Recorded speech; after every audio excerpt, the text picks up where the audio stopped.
toute la vie de la F1. Tous les grands prix sur Facebook, page News F1. Comment avez-vous vécu la cohabitation avec Jaime Alguersuari durant ces 2 dernières années? Écoutez, tout s'est bien, entre guillemets, tout s'est bien passé entre nous. Hein. C'est clair qu'on était en concurrence l'un et l'autre, mais on s'est chacun concentré sur notre travail, à faire les choses le mieux possible, et puis à la fin, je dirais que moi j'ai eu aucun souci avec ça, quoi. D'accord. Jusqu'à cette année, vous étiez le représentant francophone numéro 1 en Formule 1. Et l'on peut dire que tous les espoirs francophones reposaient sur vous. Est-ce une pression ou un plus? Moi, je pense que c'était plutôt un plus, hein, parce que à la fin du compte, on avait plus de gens qui s'intéressent, puisque j'étais le seul vraiment francophone. Mais non, j'ai pas eu de soucis particuliers avec ça. À la fin du compte, la pression, je veux dire, il y en a partout. Moi, je fais le mieux que je peux, je me concentre sur mon travail, et puis après, les choses annexes comme ça, pas de souci. Et ça peut peut-être vous apporter quelque chose en plus au niveau sponsor? Ça veut dire que plus vous êtes médiatisé, mieux c'est, hein, à la fin du compte. Hein. Après, c'est clair que c'est pas ça qui va vous faire aller plus vite ou moins vite. Hein. Moi, c'est clair que je me concentre sur mon travail, essayer de rendre sur le plus rapide possible, et puis ensuite à faire les meilleurs résultats possibles. Ça, c'est le plus important. Après, si y a plus d'opportunités des sponsors, ben c'est aussi bien, mais c'est pas ça qui me motive, quoi. Et Romain Grosjean est un pilote franco-suisse. Pensez-vous que les espoirs suisses se tourneront plus vers lui? C'est-à-dire qu'il a pris la nationalité, on va dire, française. Il est considéré plus comme un Français qu'un Suisse au jour d'aujourd'hui. Donc, je pense que les gens qui le connaissent, naturellement, continueront à le soutenir. Mais c'est vrai qu'il est, en tous les cas, en Suisse, il n'est pas tant considéré comme un Suisse, plutôt comme un Français.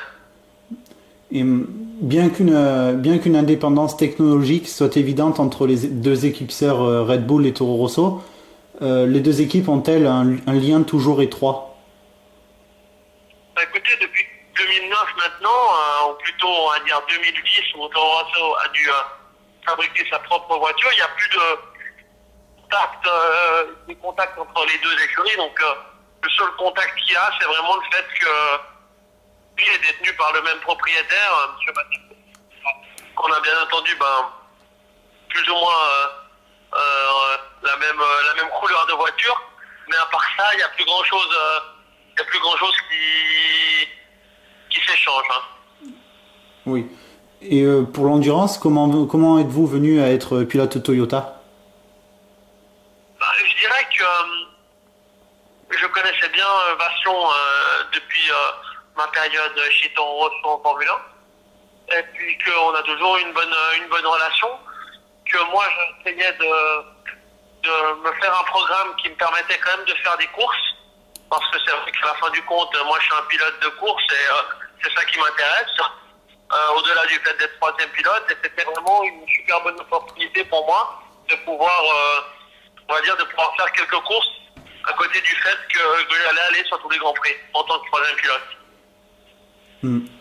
Et il se dit aussi que vous roulez sous une licence de Bahreïn. Est-ce vrai? Et dans quel but? Non, j'ai jamais roulé sous une licence de Bahreïn. J'ai toujours eu une licence suisse toute ma carrière.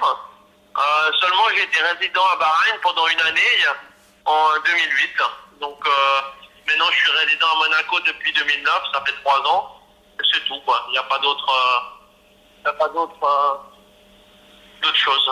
Donc on pourra se voir au Grand Prix de Monaco alors. Exactement. Et étant enfant, quel pilote et quelles équipes vous faisaient rêver?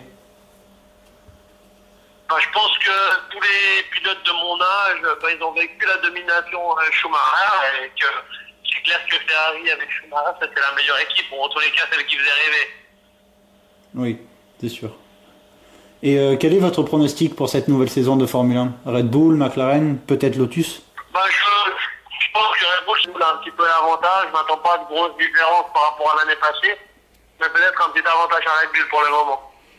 Et les 24 heures du Mans, que représentent-ils pour vous et avez-vous des souvenirs en particulier?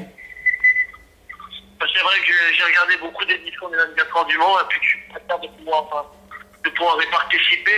Mon grand-père les a fait en 1960, donc ça fait plus de 50 ans et ça fait un petit, entre guillemets, un petit clin d'œil pour lui. Donc c'est sympa de pouvoir faire ça. Maintenant, c'est vrai que on n'est pas les favoris, mais je pense que Toyota a d'expérience et qu'avec une écurie qui a fait 10 ans de F1, ils vont quand même être capables de donner une voiture compétitive.